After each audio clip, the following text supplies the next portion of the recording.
Hello, I'm Matt Galloway, and this is The Current Podcast.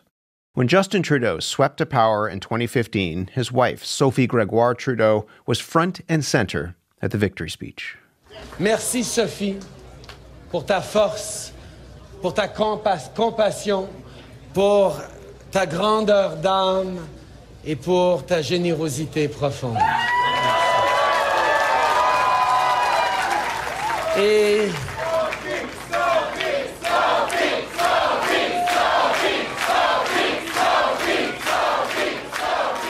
And as her then-husband thanked her for her strength and profound generosity, she became one of Canada's most high-profile political spouses since her mother-in-law, Margaret, decades earlier. Before Sophie Grégoire Trudeau ever became the wife of, though, she was well known as a TV personality in Quebec who advocated for women's issues and mental health. She taught yoga.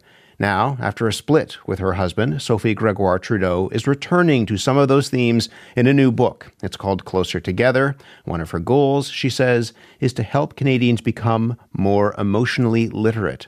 Sophie Grégoire Trudeau joins us from our Ottawa studio. Good morning. Matt, you want to make me cry for the beginning of this interview? What's it like hearing those people chant your name? Oh, it's not about the people chanting my name at all. It's about the energy that I remember. It's about serving each other. It's about the fact that what Justin said in there, we could still tell each other. I think that we have so much to learn when it comes to relationships and how, we don't have to slay a relationship in order to restructure it. And we can still be bound by love and respect and having each other's backs and hearts. I think that's what family is, bottom line. When you talk about slaying a relationship, that sounds like you're quoting Esther Perel. I am. I quote her often. She's for people who don't know, she's a psychotherapist, but she's also a podcaster. And she says that most of us would rather kill a relationship than question or change its structure. Did you read my book, Matt? I certainly did. Well, when you think of that, she's somebody that a lot of people turn to for relationship advice. How much of that applies in your own case? What do you mean exactly? Well, when she talks about many of us would rather kill the relationship rather than question it or change its structure. How much of that applies in your own case? Well, yeah, it absolutely applies because we are still bound by respect and love and we have each other's backs and minds and hearts. That's what family is. I think that romantic love is rooted in deep friendship. And sometimes when the relationship restructures itself, it doesn't mean that you have to create that much distance that you don't have that friendship anymore. But it's not easy because not everybody kind of evolves at the same rhythm emotionally, and we have to respect each other's boundaries, and it's a learning progress. And sometimes it gets messy, like, in all family life, and it should be because it kind of makes us appreciate the better times. How are you doing in the wake of all of this? You've gone through a lot over the last few months, and it's been very public too. Mm-hmm. So, when I think of my life, how I live in my daily life, it is not what people see in the media. And at 49, I have another understanding of, having the world's gaze on your relationship or your partner's work. What I see out there doesn't correspond to what I live in my quotidien, in my household, when I'm running errands, when I'm giving speeches, when I'm meeting people. The love, the support, the understanding that we're all interconnected, that we are all suffering in some way or another. And we have to be very careful to not compare each other's suffering because really, we're all one trauma away from each other. It takes one traumatic life event to change your mind, the way you perceive yourself and other people, or a series of chronic, smaller traumas to affect in the same way. So I raise my kids, I live not thinking that people who have titles and important position, and I've met so many of them throughout the planet, are more important. I've never believed that. I've never sensed that. The more I grow on the mental health, path, the more I realize that we are so much more the same than we think. People are going to pick up this book and they're going to be looking for some sort of story about gossip? About the end of the relationship. And I know, you said that you wrote the book and turned it in before all of this happened. But given that, were you tempted to go back and add anything? At some point you have to let go. And I put so much love and teamwork with all the experts that I interviewed in this book that when the work is done, there's nothing more you can control. But you know what people, the last point on that is that you know that people will be reading the tea leaves, kind of reading in between lines, looking for something. So I don't agree with you, Matt. I've met enough humans in my life to know that, yes, some will be trying to sniff out the gossip or the whatever. There's not much to sniff out, to be honest. You know, I'm in a family and I'm raising my kids, and I've had, a partner where sincerity, open conversations, difficult conversations are at the core of who we are as a family. So even if people dug and dug, there's not much, to be honest. And I feel that this space of calm inside me, most people sense it. And the ones who don't, well, it's okay. I can't control that. I mentioned in the introduction that before you became known in that role as somebody who was a politician's partner, that you had your own career, you had your own life. How much of that, of your own identity, do you feel you had to give up when you took on the role of Prime Minister's wife? First of all, I never took on the role of anything. I don't take roles. I am Sophie, who I am. And I think that my friends throughout this whole journey have always seen the same Sophie evolving, I hope, becoming a better person, I hope, as I grow in age and I hope a little bit of more wisdom and life experience. But I've never even seen, my partner in the title or the job that he occupies. I don't define human beings according to what their work is. I accept and sense them and live with them according to how they treat people. Maybe outside of the work, I mean, just living a very public life where whatever you say, whatever you do is going to be captured. In the book, one of the people that you speak with is Gabor Mate. And he was quoted elsewhere saying that you wanted to be free and not constrained. I just wonder whether you felt constrained in that. Mm-hmm. So a couple of things here. First of all, freedom comes from within. And the more you grow in age, I think the more you sense this. And because I never defined myself as, the wife of somebody or somebody in a role, doing some type of function, I've never perceived myself that way. And I always remember, Matt, at the beginning, people were asking me, how is it to be the wife of a prime minister? And I was like, what are you talking about? Like, I'm just Sophie G in the house. I'm staying the same person. I don't change personality to adapt to, different situations. I adapt to life, yes, and I try to remain open, but I don't define myself as a human being and as a woman in that way. So when you tell me public life, it's a part of my life, but those couple of events where people see me in high heels because there's protocol and a nice dress, that's not my life. That's just a little percentage where I'm doing, and I respect the protocol that's being put forward. But other than that, that's not what my life looks like. Early on in your time, in that role, such as it is, there was, you'll remember this, there was public outcry when people found out that the government was paying the bill for 2 nannies to help look after your kids. Your kids were very young at the time, and there were a lot of different things going on in your life. How do you, when you look back on that now, what goes through your mind? That there's always a period of adaptation when you step into the political life, especially with young kids.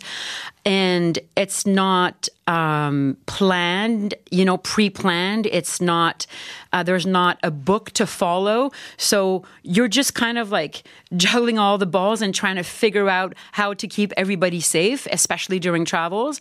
And I look back and I just think, it was what it was in that moment, and that didn't last for very long. What did you make of the controversy of it? The fact that people seemed to be outraged that the government and the taxpayers were paying for help.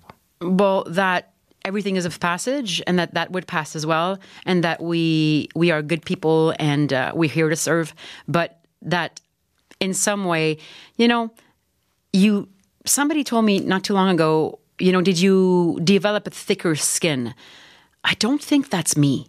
I don't think my skin is thicker. I think I've been sensing with all of my heart and and thinking with my mind, but I haven't been taken in kind of the negativity that can come with it, because all of it doesn't belong to me. And so it is important in our own lives, and I talk about this in the book, that when we're surrounded by negativity, choose to bring your attention to nourishment. Choose to put in your body nourishing things and food. Choose to look after yourself when it comes to sleep and what you bring your attention to, because where you bring your attention to, energy flows.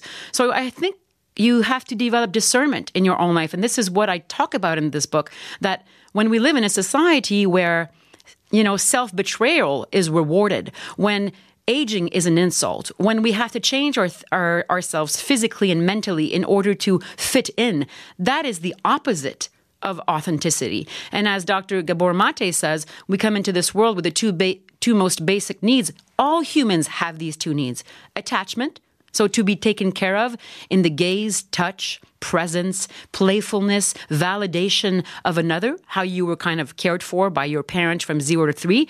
And then you bring that wiring in your brain into your teenage years and your adult relationships. And that child is active your whole life emotionally. And then finally, authenticity. What does it mean to be authentic? It means that you can express your unique character, which is every human being on this planet, without having to adapt or change your behavior in order to please or get love. But Matt, we all do it. We all do it because our inherent need is to feel loved, validated, and seen for who we are. So when you look at the state of the world right now, how many people are overwhelmed, tired, trying to make ends meet, who are losing sleep and having insomnia, who feel depleted and feel that they can't really, they're not empowered themselves to make change in their own family or community or society. As a mental health curious student for 20 years now, I am very concerned. And I've been talking about this for years. And unfortunately, it took a pandemic sometimes for people to wake up. And now look where we're at. Mental health issues are the number one cause of absenteeism. That's a hard word to say. Please say it for me. Absenteeism. As absenteeism? Thank you. At work. You trace this back to your own childhood. How would you describe the relationship with your parents when you were growing up? In my early years, it's difficult sometimes to go back in our early years if we would ask listeners right now, what are the, sensory memories that you have? Smell, taste, hearing, sight, touch. What do you remember from your childhood? I remember nature because I grew up in nature from 0 to 4 or 5. I remember going on outings with my father. I remember laughter in my household. I remember being held, being loved. And I also, as I grew up, I also remember feeling like as an only child, I was at the center of my own parents' dynamics and tensions in their own relationship and trying to internalize that and save everybody, You say you wanted to be perfect so that your parents didn't have to worry about you. Yeah. I think every child kind of has that kind of struggle on some level. And because I was an only child, I internalized it even more. And not to say that people who have brothers and sisters don't live it at that level, not at all. But that was my case, yes. Yep. When did you've spoken about this extensively. When did you start to struggle with an eating disorder? You know what? It's such a tough question because when you are in the vicious cycle and in the addiction process, you're not starting to count, when did this start? It was in my late teens that I remember. And, eating disorders are the tip of the iceberg. They're like any other kind of addiction compulsion, whether it's sex, whether it's TV watching, whether it's yo-yo dieting, whether it's, going from one relationship to the other. Somehow, mental health is not just about the absence of mental illness. We're all somewhere on that big circle of mental well-being. So with eating disorders, it stems from a deep emotional longing that is not taking place. And so when we think about trauma, it's not just what was bad that happened to you, and it's also what was good that didn't take place. Can you just go back to your own experience? There's a story in the book of what happened when you went to Paris with your family. Yes. Can you tell us that? Yeah, so I remember kind of witnessing my own self in a situation where I was going through a purging episode, and I remember feeling so ashamed and feeling like, this is the last time. and feeling like if my parents saw me, oh my God, what would they think? And I kind of like twisted my body around so that my feet would still be facing the front of the stool so that they wouldn't, well, I'm not going to say the whole thing because you have to read the book to understand the context, and I don't want that to be taken out of context. But it was a moment where I witnessed myself in a moment of suffering and, kind of felt sorry for myself in a way from the fact that I was suffering from eating disorders and I wanted it to end. But as with any other compulsion in my late teens, I was kind of stuck in that mode. When you started to speak out about that, what were you concerned about speaking publicly about going through something like that? That I'd never be hired again. That's what you were worried about? Well, I mean, I was a television young television and newcomer on the scene. And I was thinking, okay, I know that it was the right thing to do. I knew that. But I was thinking there might be a price to pay for being that vulnerable and that honest, but I was ready to go for it. So I did it, and it changed the direction of my life path and also my inner compass in a way. How so? Because it gave me the reassurance and the bond of trust with other people that when you share your story, when you're being truthful, when you look at people in the eye with sincerity and integrity, people feel it, and it allows them to do the same. Rosemarie Charest, the great Quebec psychologist in my book, says that the most unhappy humans that she's met in her life are the ones who cannot trust in others. With Closer Together in this book, I want to expand this circle of trust because people are becoming more and more untrustworthy of each other. And that is not our human nature. I said in the introduction that you were an advocate for emotional literacy. What does that mean to you? Emotional literacy is emotional leadership. It means being aware of why we feel the way we do, how we can intervene on our own emotions, and how we can cope better with stress and anxiety, insecurity, and the uncertainty of life. So if we were, as Canadians, more emotionally literate, what would that look like, do you think?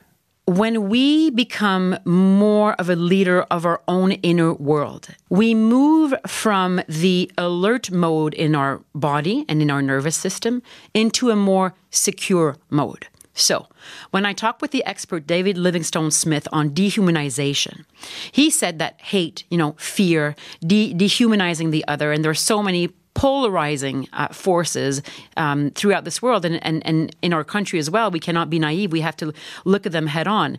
If we go from that alert fear mode into a more relaxed state, we are not as threatened by the difference of the other. And look at our country.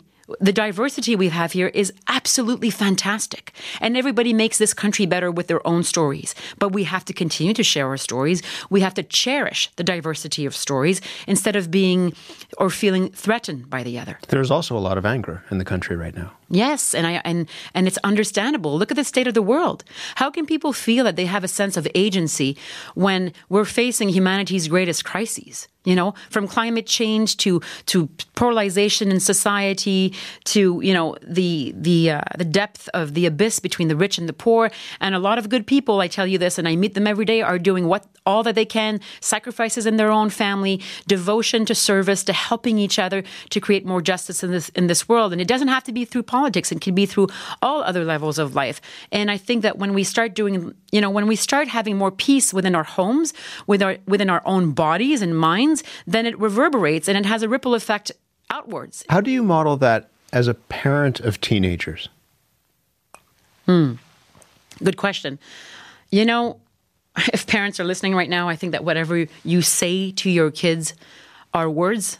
How you act towards your own self, how much compassion, patience, empathy, discernment you have over your own life is what they catch on up. They really latch to that energetically and they see it, they sense it. It's not perfect, right? We all mess up. And I think we should also admit our messing up to our kids, that we're not perfect beings. And parenting, and I talk about it in a whole chapter in the book with Dr. Shafali, is a relationship. It's not a role. And if we don't take care of our own egos and our own trauma as parents, well, then we leave a very heavy emotional luggage to our own kids. But you write in the book about and we were talking about anger earlier, about seeing some of the anger, and it's not just online, seeing it face to face, that the kids would see signs in car windows saying F Trudeau. Mm-hmm. What did you say to them about that? It makes me sad. It makes me sad that there is so much confusion.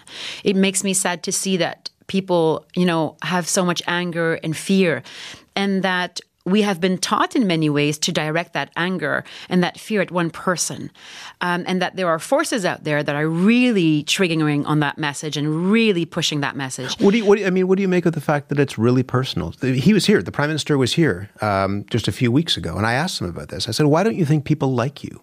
It's not personal, Matt. There are greater movements in our society that explain the human behavior right now, and it would be irresponsible to analyze this as a constant personal attack constantly and incessantly. Because as a mental health advocate, I now understand that people who feel insecure, people who need help, people who become angry, we have to support the feelings of insecurity that are at the basis of that. And if we make people feel more secure, because by the way, on Abraham Maslow's pyramid, at the basis, if you have food on your table and a roof over your head, obviously, it's so important to have those basic needs met. But if safety isn't there, it's game over. And safety is not just the absence of threat, it is the presence of connection. At a time when people are really angry, do you worry, there's a phrase, toxic positivity, that we ask people to find common ground and compassion for each other, but that's really difficult when, for very basic reasons, people are unhappy with each other. People are struggling, people are really frustrated, they're anxious. Do you worry about that sort of toxic positivity? I am aware of it as I've read upon it and made myself more educated on the matter. I think that, when I look at life in general and from what I've learned on my own path is that we don't come into life as human beings with our first inhale and our last exhale to be rosy, happy all the time. No. We come here to be conscious. We come here to become responsibilized of our own individualization process and to become the creative person we're meant to be. So I understand the suffering. I get it. And I want to help as much as I can. And it's only by coming closer together, which is no fluke that I chose that for the title of my book, that we will succeed at not being threatened by what we're facing as a humanity and by others' differences. At a time when people are divided, there's an election that's coming up, and I just wonder, what do you think your role might be in helping to put forth what you're talking about, to help try to bring the country together in a really divisive time? Well, in past, you've been by the side of the Prime Minister, and now you have a very different life. I think that my focus, I'm not a politician, obviously. My focus will be on my work and how I can contribute. And it's always been clear to me that whether I was doing it, on a volunteer basis through the co-political years or differently, my work stays the same and my movement from a place of integrity stays the same. So I can't wait to meet people on the path, and I know it's not easy, but I hope that this book and the message in it and the fact that people will feel safe enough to not only navigate its pages, but find tools to feel better. That's what I want to do. Sophie Grégoire Trudeau, it's a great pleasure to talk to you. Thank you very much. Thank you, Matt. Be well. Sophie Grégoire Trudeau's new book is called Closer Together. It is out today.